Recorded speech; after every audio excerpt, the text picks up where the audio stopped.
آزاد جموں کشمیر کے امن و امان کو تباہ کرنے اور افراتفری پھیلانے والے عناصر کے خلاف قانونی گھیرا تنگ کر دیا گیا۔ آزاد کشمیر حکومت کا کالعدم ایکشن کمیٹی کی قانون شکنی کرنے والے انتشاری عناصر کے خلاف زیرو ٹالرنس کا اعلان۔ انتشاری کمیٹی کے سابقہ مقدمات کی واپسی کا نوٹیفیکیشن منسوخ کر دیا گیا۔ میرپور پولیس نے دوبارہ قانونی کارروائی کا آغاز کر دیا۔ سرکاری املاک کو نقصان پہنچانے، توڑ پھوڑ، جلاؤ گھیراؤ اور اہلکاروں پر حملوں سے متعلق مقدمات کو دوبارہ فعال کیا گیا ہے۔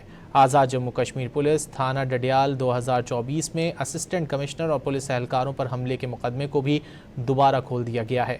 مقدمات میں نامزد متعدد افراد کو گرفتار کر کے تفتیش آگے بڑھائی جا رہی ہے۔ آزاد جموں کشمیر کے امن و امان کو تباہ کرنے اور افراتفری پھیلانے والے عناصر کے خلاف قانونی گھیرا تنگ کر دیا گیا۔ آزاد کشمیر حکومت کا کالعدم ایکشن کمیٹی کی قانون شکنی کرنے والے انتشاری عناصر کے خلاف زیرو ٹالرنس کا اعلان۔ انتشاری کمیٹی کے سابقہ مقدمات کی واپسی کا نوٹیفیکیشن منسوخ کر دیا گیا۔ میرپور پولیس نے دوبارہ قانونی کارروائی کا آغاز کر دیا۔ سرکاری املاک کو نقصان پہنچانے، توڑ پھوڑ، جلاؤ گھیراؤ اور اہلکاروں پر حملوں سے متعلق مقدمات کو دوبارہ فعال کیا گیا ہے۔ آزاد جموں کشمیر پولیس تھانہ ڈڈیال 2024 میں اسسٹنٹ کمشنر اور پولیس اہلکاروں پر حملے کے مقدمے کو بھی دوبارہ کھول دیا گیا ہے۔